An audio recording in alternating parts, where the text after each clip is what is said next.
Greetings all, Brian is Pratt here again. So we're up to reading chapter 20. Slight recap: James and Michael encountered a caravan that had been hit by bandits. They helped the caravan guard Rylan rescue Sheila and her mother, and a few more things happened.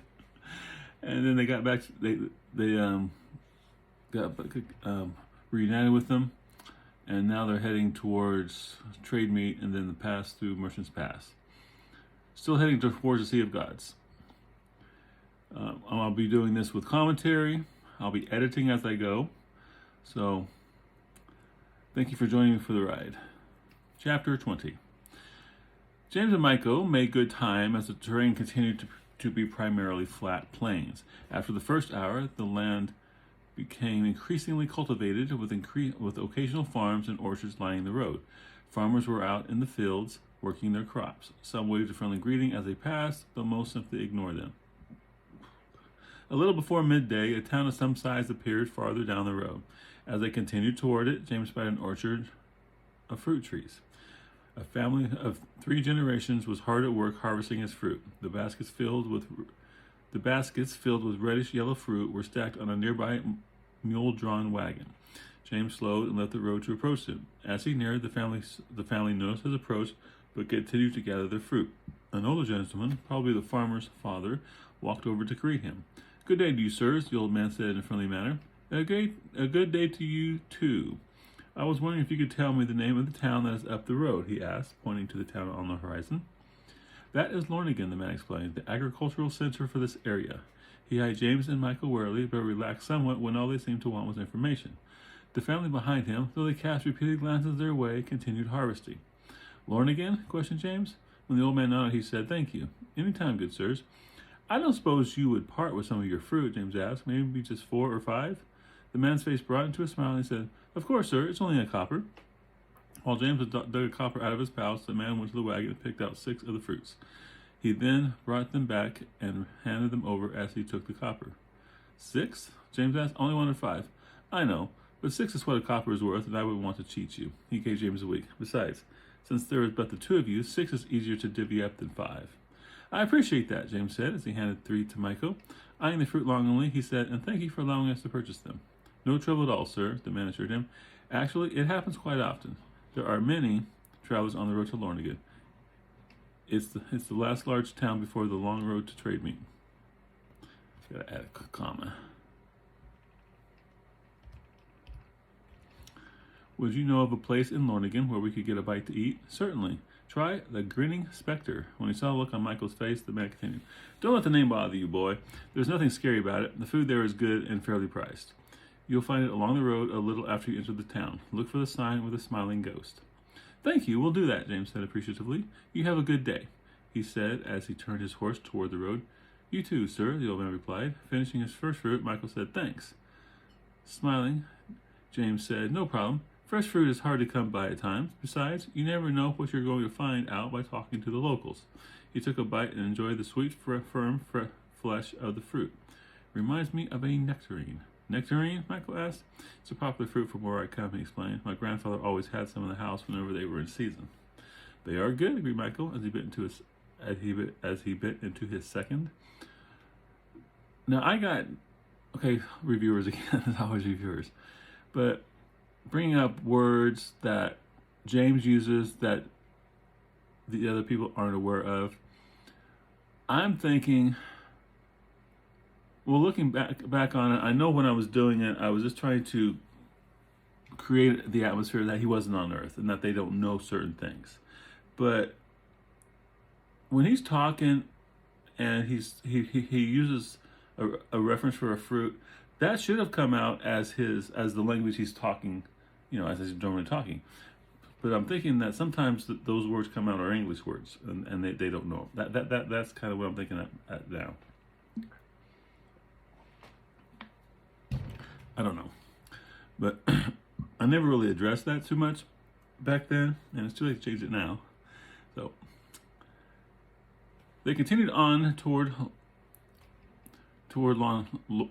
They continued on toward Lornigan. I'm going to take out on and just say they continued toward Lornigan. A little bit easier flow. Munching on the fruit as they gradually approached the outskirts of town. Overall, need a comma there.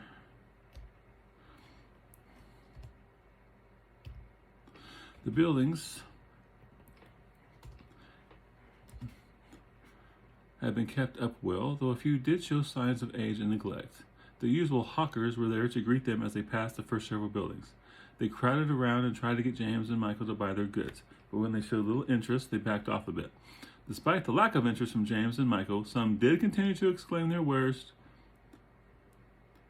the virtue of their wares, to the annoyance of both. Passing several more buildings, they came to a 3-story, put a hyphen between 3 and story, structure with a sign out front upon which was painted a grinning, ghostly apparition.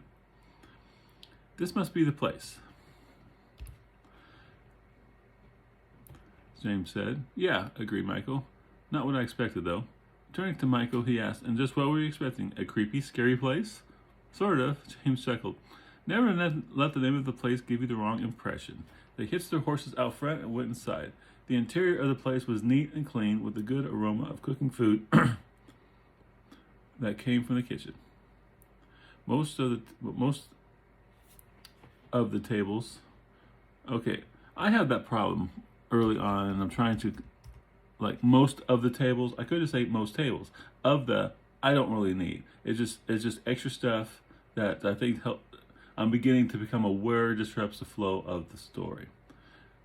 If you think I'm wrong, let me know. But yeah, but instead of saying most of the tables were filled, just say most tables were filled with midday eaters.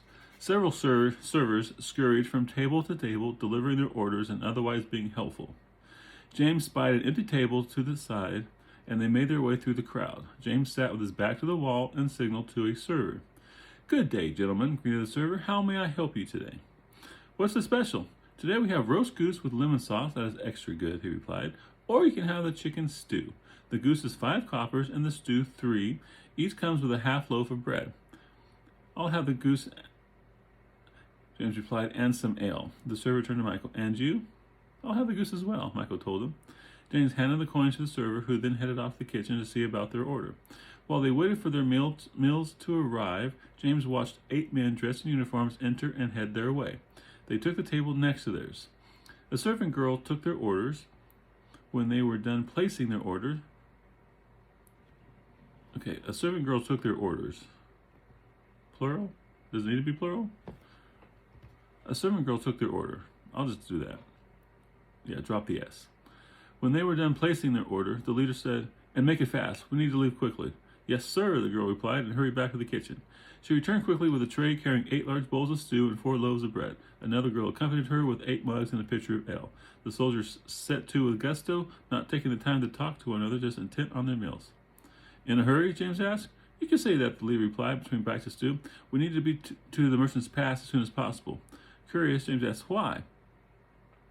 The leader broke a chunk of bread off the loaf and dipped it into the stew before he shoved it into his mouth. Oh, shoved it in his mouth? Shoved it into his mouth. I'm going to change that from in to into his mouth. The siege of Saga is going badly, we hear. We're on our way to the pass to inspect the defenses in case the Empire's army decides to wander in that direction. Are you worried that we may be attacked? Not really, he said. Matic is putting up stiff resistance, and it's unlikely that the Empire will have the additional manpower to attack us directly. I hear they don't have the inner stability that would enable them to release more troops for battle. You mean they must keep the bulk of their troops inside the Empire to keep it together? Not the bulk, to be sure, he replied, but I hear they need troops to keep some of their more recalcitrant provinces in line. If they were to pull too many north to fight Matic, or us, then the southern and eastern sections might become rebellious and cause them no end of trouble. Of course, I'm just repeating barracks gossip. I don't know any of this to be true. If they are so unstable, James asked, why push into Matic? Shrugging, the leader said, who knows? Maybe things have changed that has freed up a large section of their armies. No way to really know. I am sure we have spies within the Empire that may know, but I doubt that if that knowledge would become available to the general population. True, James agreed. One thing for sure, the leader continued, it has strained relationships between Cardry and the Empire. We are not at war with them, but I hear that we are helping Matic in these dire times with supplies and possibly some troops, though that is only rumor. Do you think we would go to war with the Empire? Not unless directly attacked, I wouldn't think so. Cardry has a fair-sized army. All right, I need to put a hyphen between fair and sized army, but nothing compared with the might that the Empire could put into the field. Now keep in mind, the troops they are keeping in their southern territories to keep rebellion in check, rebellions in check, would be released to fight if we were into the conflict.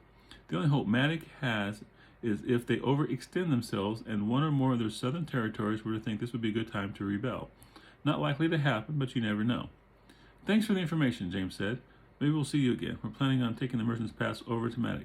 Then you had better hurry, he replied. For what I understand, if Saragon falls, then the passes will be closed and all traffic diverted north through Dragon's Pass. Why would they close it if we are not at war with them? For safety, the leader replied. With both sides having armies in the field, it wouldn't do to have our citizens traveling through the middle of it. You have a point. Finishing the last of his meal, the leader said to his men, let's get going. We've got a long way to travel before this day is through. His men finished the last of their stew. A couple of the soldiers. See, I did it again. A couple of the soldiers. I could just say a couple soldiers. Means the same thing, but it's two less words. Flow of the sentence is better. I hope I'm not going to start making you guys start editing everything you read like I do. I can't read the Bible. I can't read the magazine without mentally editing it. I guess that's one of the problems of being an author, one of the side effects. A couple soldiers took the remaining loaves with them, putting the bread in travel pouches that hung on their belts. As the leader got up to leave, he paused a moment and said to James, if you are going over Merchant's Pass, be careful. If the Empire finds you there, they will treat you as spies most likely. Good luck to both of you. Thank you, and safe travel to you and your men. The leader nodded and then headed for the door. His men had already exited the inn. I guess we should make this quick, he said to Michael. Now here's a curious thing. Between this and quick, I have I had a tab that made it, that had provided about 4 spaces between this and quick. How that got there, I have no idea. But there it is. And sometimes you notice things like that, sometimes you don't. I agree, the boy replied, but do you still think it's a good idea to travel into Matic? After all, you really don't know where what you're looking for is. The risks have increased, but I still feel that I need to get over there and try to find the answers. Looking at the expression on Michael's face, he continued, don't worry, we'll be extra careful. If we sit together, we should be okay. I hope so, Michael said, not very convinced. We should be going, though. Trade meet is still a couple of days away. A couple of days? A couple days. Do I need of? No. Let's take it out. Improve the flow, right? James said as he got up. Like the soldiers, he too placed the rest of the bread in his backpack for later. Michael followed him out to the horses. They mounted and headed through the streets of Lornigan. When they came to the junction Parolin mentioned, they took the northern leg to trade meet.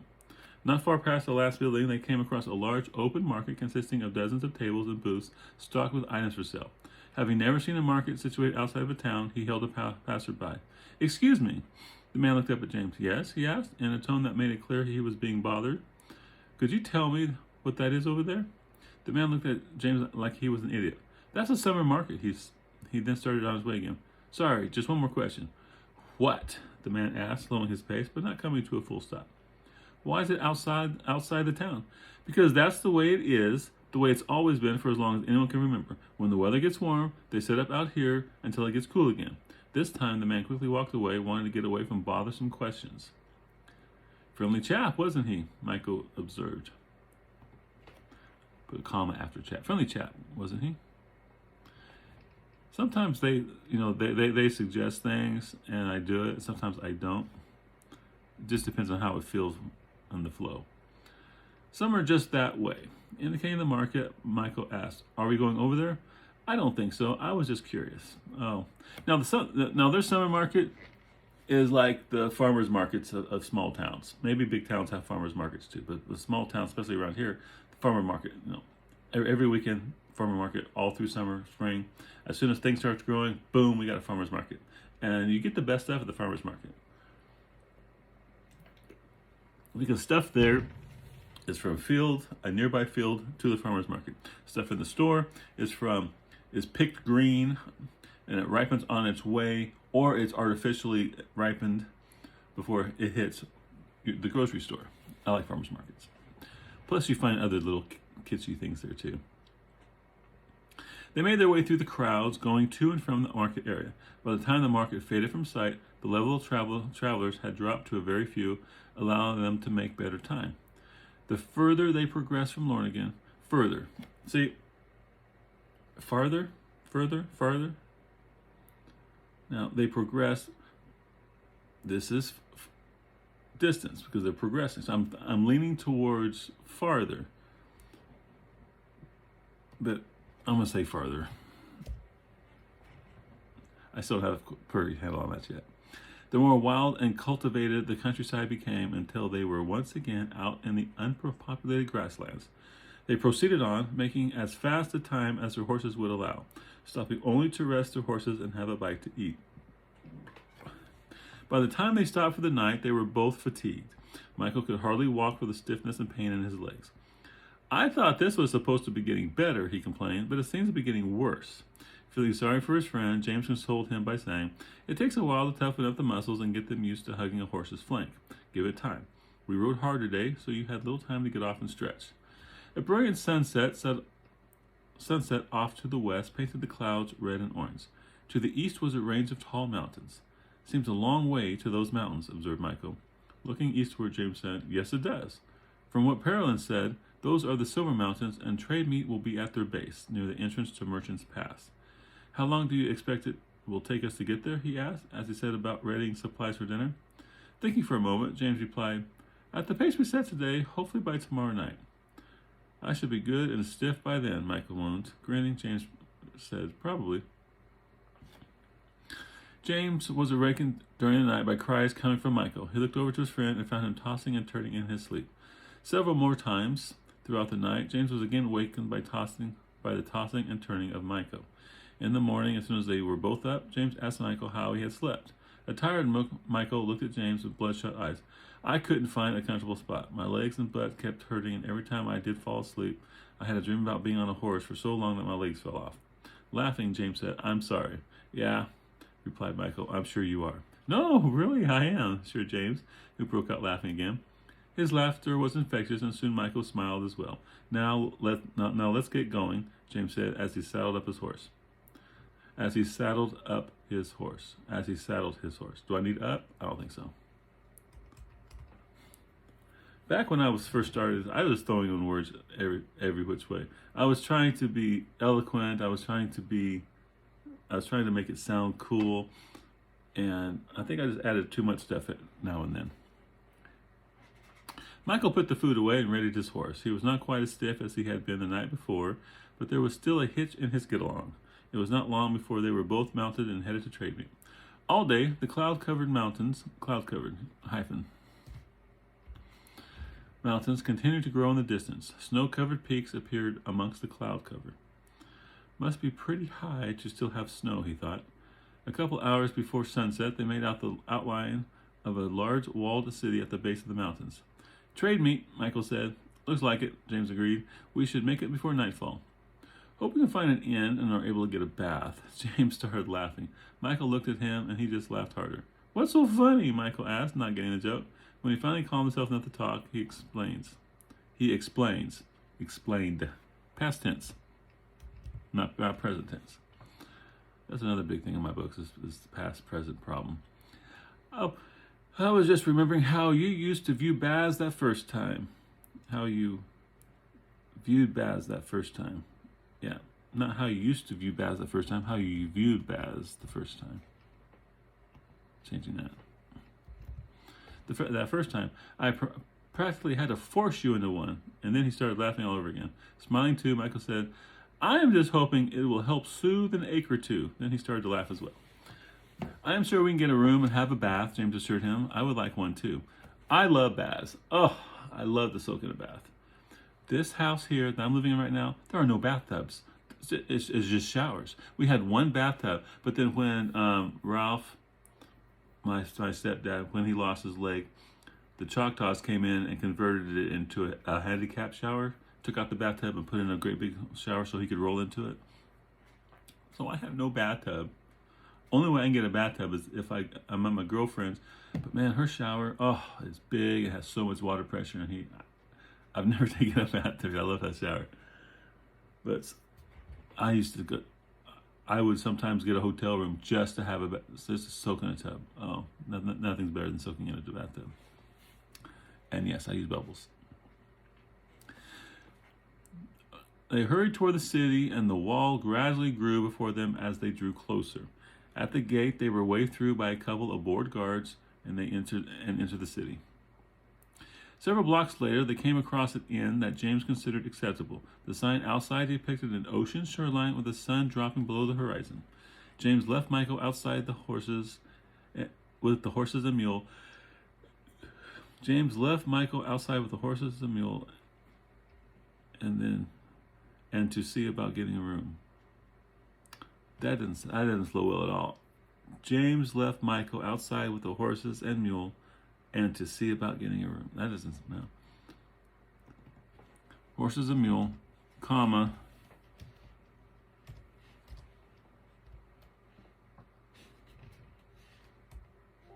Hang on.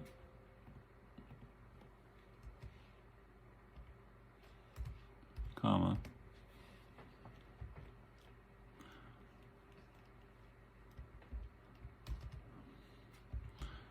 Then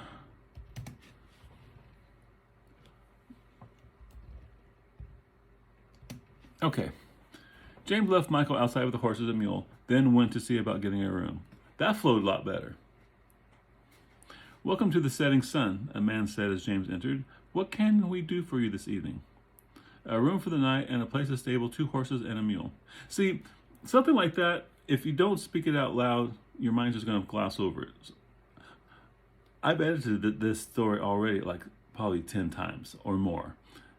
It's amazing that I'm still finding stuff. But every time I do, when I come back to it, I come back every few years, I'm a little bit more experienced and I understand things better. I've never taken a writing course. So, yeah. A room for the night and a place to stable 2 horses and a mule. The man, thin and gangly, with a cheerful presence, replied, Not a problem, sir. We have several available and plenty of room in our stable out back to accommodate your steeds. It's only a silver a night, but that also includes dinner. We'll take it. I have a traveling companion, James replied. Can I get a room with 2 beds, maybe? Certainly. Many of our rooms come with 2 beds, so that will be no problem. So that will be no problem? How about that will not be a problem? I think that sounds better. Not be a problem, assured the man. Extending his hand, he said, My name is Portland. I own and operate the Setting Sun. Settle in your steeds out back, and I'll get you set up with your room. Thank you, I'll do that. He then returned to Michael. They led the horses around the side of the inn to the courtyard where several people were hanging around. A boy of about 10 or 11 disengaged from the group. He helped them find stalls and got their horses and mules settled in. Once all were taken care of for the night, they took their travel bags and went inside the inn through the back door. There they found Portland behind the counter straightening up. He looked up as they entered. Got him settled? Yep. James replied. Good, good. Handing him a key, comma. He signaled a boy who took their bags. Richie here will show you to your room. Dinner will be served in about an hour. You might want to come down early. We sometimes get pretty crowded, and it may be hard to find a table once we start serving dinner. Thank you, James said. But is it possible to have dinner in our rooms? Not a problem, Portland assured them. I'll send Richie to your room when it's time, and he can get what you need. Turning to Richie, he said, They are staying in number 7. Richie said, Follow me, and then led them to the room on the ground floor, just down the hall off the main area. Richie held the door open, allowing them to enter first. He placed their bags on one of the beds and then stood there waiting. James fished a copper out of his pouch and gave it to the boy. Richie looked at it, not entirely happy with the fact it wasn't a better color, and then left the room. Guess you wanted more, suggested Michael. Probably, agreed James. Maybe they get more here. I'll give him a little extra next time. In no time at all, Michael was stretched out on a bed. Not as comfortable as the ones in Inez's place, but it'll do. James sat on his bed and saw what he meant. It was firm, but still comfortable. This place doesn't cost as much as his did either, James explained. You generally get what you pay for. I suppose, Michael answered, then broke into a big yawn. James took out his travel case and put it on the table. He removed several sheets of paper, a quill, and the bottle.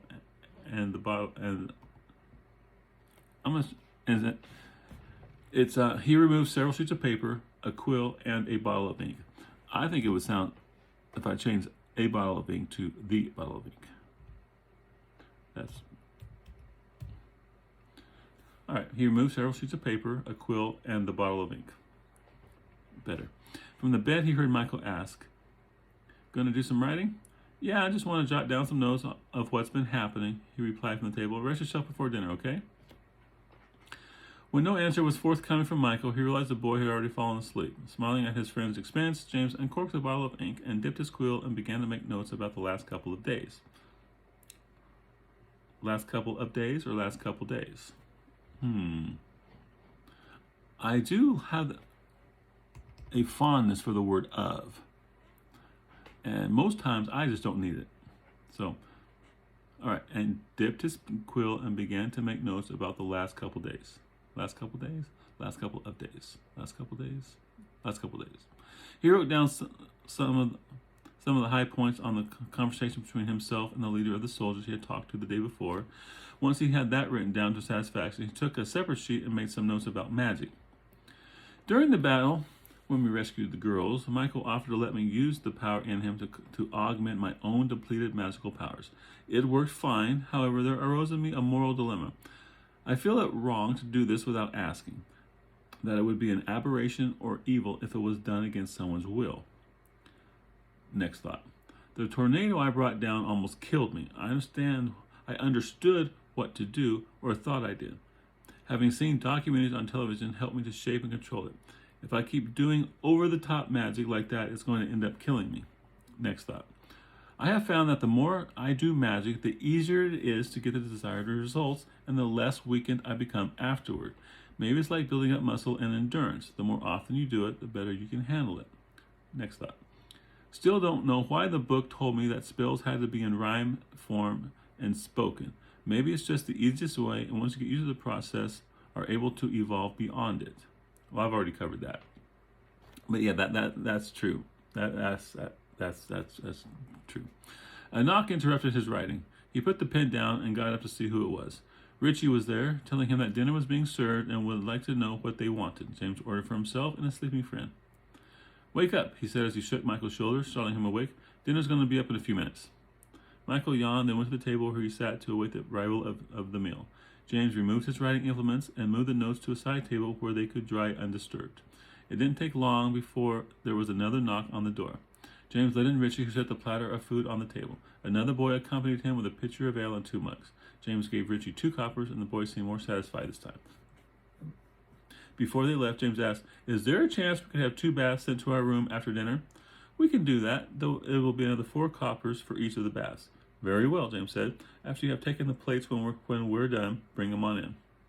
"Very well, sir," Richie replied. "I'll let Portland know." Richie and the other boy exited. James ordered the roasted duck with steamed potatoes. It was very good, and Michael definitely enjoyed it, going through it in his usual ravenous way. James made sure to take an extra helping before he was even done with the first, before Michael ate it all. Now, Michael's eating ravenously. That's my son Joseph. I eat fast, but I can't hold a candle to him. That girl can go, or that boy can go through chips and salsa at a Mexican restaurant like a wood chipper. No more than 5 minutes after the last bite was eaten, Richie again came to the door and took away the dirty plates and mugs. Shortly after that, 2 medium-sized tubs were brought in and filled with hot, steaming water. One of the girls, if they would like her to stay to help them. "No thanks," James said. "I think we can manage on our own." "Okay," she replied, a little disappointed. "We'll be back later to remove the water and baths." She then left the room, and they undressed, settling into the warm water. After a few minutes, James asked, "Is it helping relieve your aches and pains, Oh, yeah, Michael answered very contentedly. I can't believe that I ever thought baths were dumb. Tomorrow we'll leave and take Merchant's Pass over the mountains into Maddox, James stated.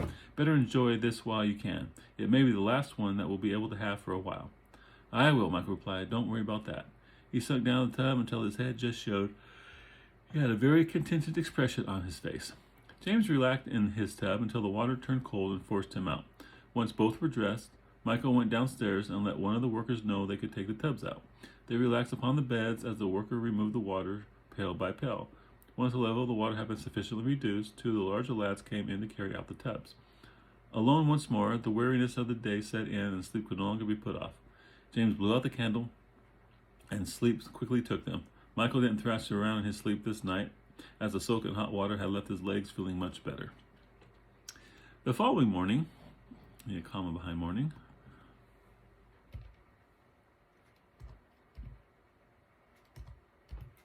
they arose to the dawn of another sunny summer day. They dressed and headed downstairs for breakfast, bringing their belongings with them. They found the table in the dining area and were soon enjoying a hearty breakfast of ham, steak, and potatoes. Suddenly, the front door slammed open and a man ran into the inn looking around. When he didn't see the owner in the common area, he hollered out, Portland! Portland hurried in from the back and seeing the man standing there, asked him, What is it, Jacob? Sarragan has fallen, Jacob exclaimed excitedly. Fallen? When? A rider just came down from the pass. He's headed to Castle Cardry to tell the king what's going on. They say that they're going to be closing the pass sometime this afternoon. James and Michael looked at each other as they heard the news. The pass is going to be closed? Exclaimed Aston important. It hasn't been closed in over 100 years. I know, Jacob replied. They said it would only be temporary until they see what the Empire is going to do. They don't want people traveling over there in the middle of a war. They said that anyone who plans on taking the pass better make it there as soon as possible. That's all James needed to hear. He got him and said, Michael, we're leaving. Go get the horses ready. Michael raced for the stables. James went to Portland. How much to settle the bill? Are you leaving us already? We got to make it to the pass before it closes. Better be careful over there, Portland warned. The Empire isn't known for its kindness to strangers. He went to the counter and totaled the charges. James gave him the money he owed. We don't intend to get that close to the Empire's forces, he explained. He returned to the table and gathered his things and hurried to the stables where Michael had their horses ready. James secured the bags onto the mule and then walked the horses outside. They quickly mounted and then exited the courtyard. They followed the road in the direction of the Merchant's Pass as quickly as the crowded streets would allow. The townspeople were all talking amongst themselves, exchanging the news of the fall of Sarragan and the closing of the pass. There was anxiety in the air and a little bit of fear as well. Many were nervous, and none were sure what may or may not be happening. As they got closer to the gate that led to the road that wound through the pass, the crowds became thicker and thicker. The people didn't necessarily want to go over the pass. They were just interested in finding out what was going on. The road became increasingly congested. Soon, an announcement made that only those who wished to travel the pass were to be on the road so they could reach it before the pass closed to all traffic. Most people heeded the announcement, and the road became less congested, which allowed them to make better time. It took over an hour to get to the entrance of the pass. It was a trip that should have taken 10 minutes normally, but had taken longer due to all the looky-loos, as his grandmother would have called it. Looky-loos, yeah. No. It aggravated her. We'd go on drives on Sunday, and people would be going 10 on the speed limit looking at things. She called them looky-loos. Several merchants had set up stands hoping to get people going through the pass to buy their wares. One in particular interested James, so he made his way over and paused and inspected the goods. Upon seeing James approach, the merchant picked up a couple of the jackets he was selling and began extolling their marriage. James tried on one of the fur-lined jackets, fur-lined, hyphenated.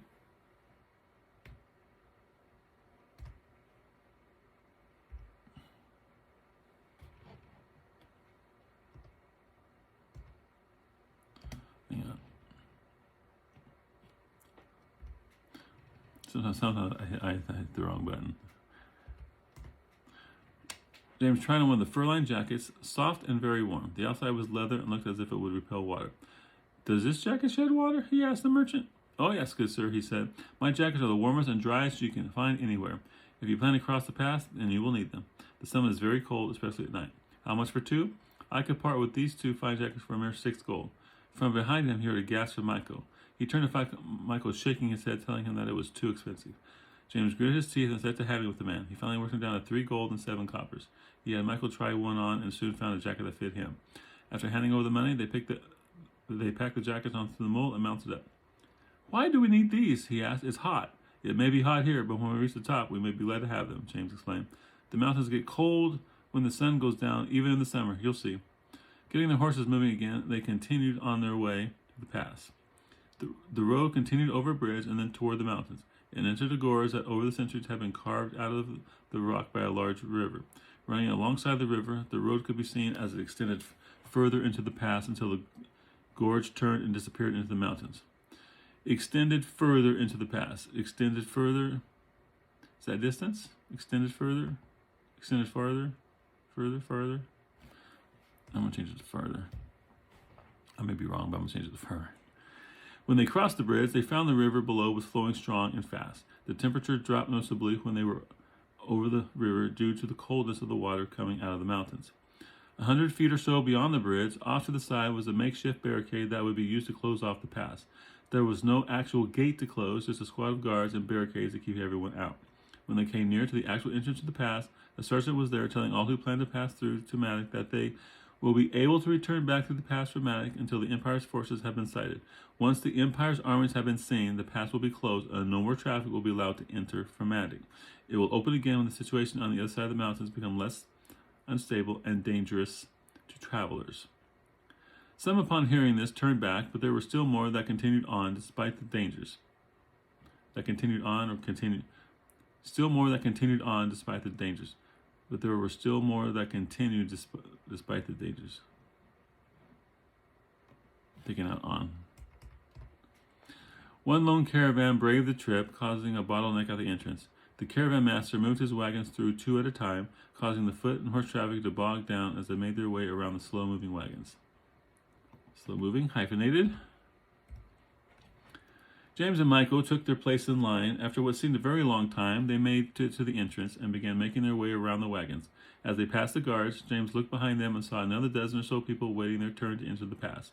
The guards brought up the barricade, and it looked as if they intended to close the pass after the last of the stragglers entered. They carefully made their way around the caravan and then headed deeper into the pass. And that ends chapter 20. So we're getting close to the end. Well, another 10 chapters maybe? I gotta find out. All right, the last chapter is 26, and then there's the epilogue. So that was chapter 20. So I've got 6 more, and then the epilogue, and then I'll start in on Shepherd's Quest. I hope the editing is not too bothersome for everybody, but it does help if I do it when I'm reading it here with you guys. That way I don't have to go back and do it again. I hate editing. It's the most tedious part of being a writer. And it takes away time from other stuff. So there they are, heading to Merchant's Pass. Of course, the next time they take this trip, I think, what was it, book 4? I think it's book 4. They got to sneak through because it's been closed. Anyway, things are starting to pick up, and we're going to see what we're going to see. My girlfriend is at, yesterday, they spent the day at Diagon Alley in Harry Potter, Orlando, Florida. Yeah, I wish I was there too. They went to they had breakfast at the Leaky Cauldron, and she sent me a picture of the butterbeer she got. It was non-alcoholic. I'm sure that way all the teenagers and kids can have it too, and make more sales that way. Anyways, they've had a really good time so far, and apparently they spent most of yesterday in Diagon Alley. I asked her about the castle, and she says, "What castle?" I'm like thinking, "What castle? Hogwarts, the whole reason you're there." I think they're going to be hitting that today. They'll be coming back Monday. Anyway, that was chapter 20. Thank you for being with me. Like this, respond to, and drop a message. Anything to help the analytics. Say, hey, people like this post, like Brian S. Pratt. Let's show this to more people. Yay! Anyway, you have a good day, and I'll do another one tomorrow.